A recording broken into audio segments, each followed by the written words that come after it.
បាទសួស្តីបងប្អូនបាទថ្ងៃនេះយើងមករៀនជាមួយនឹងអត្ថបទមួយបាទទាក់ទងនឹងគោលបំណងនៃការរៀនភាសាចិនរបស់ខ្ញុំបាទអញ្ចឹងក្នុងនោះអត្ថបទរបស់យើងគឺសម្រាប់អ្នកចាប់ផ្ដើមថ្មីគឺយើងអាចរៀនបានគឺពិតជាល្អមែនទែនបាទដោយសារអត្ថបទមួយនេះគឺខ្លីហើយពាក្យសាមញ្ញច្រើនបាទចឹងអត្ថបទរបស់យើងទី1គឺយើងចាប់ផ្ដើមអានទាំងអស់គ្នា我每天学习中文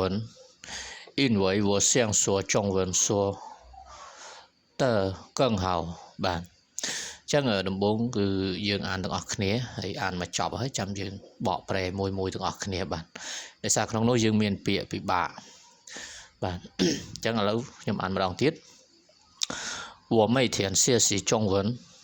因为我想说中文说得更好学习中文不容易但是我不放弃我每天听说读学中文បាទឥឡូវនេះយើងមកបកប្រែទាំងអស់គ្នា我每天学习中文គឺខ្ញុំរៀនភាសាចិនជារៀងរាល់ថ្ងៃបាទហើយបន្តមកទៀត因为我想说中文说得放好បាទ因为មានន័យថាពីព្រោះខ្ញុំចង់និយាយភាសាចិនឲ្យបានល្អជាងមុនបាទហើយបន្តមកទៀត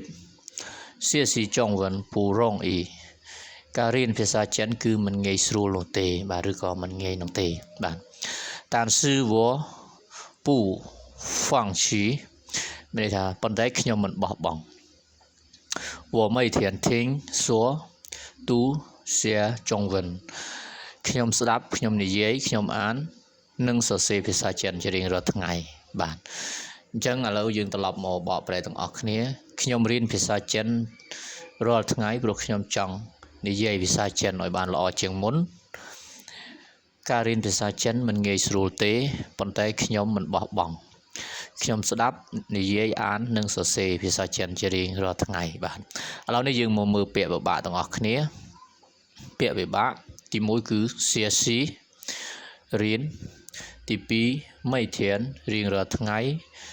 ទី3ចុងវិនភាសាចិនទី4រងពូរងអ៊ីមិនងាយ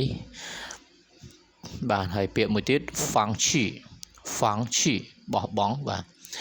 ធីងស្ដាប់សួរនិយាយទូអានសរសេរបាទសម្រាប់ថ្ងៃនេះគឺយើងមានប៉ុណ្ណេះទាំងពាក្យពិបាកហើយនឹងអត្ថបទរបស់យើងបាទអញ្ចឹងសម្រាប់បងប្អូនដែលចង់ចេះភាសាចិន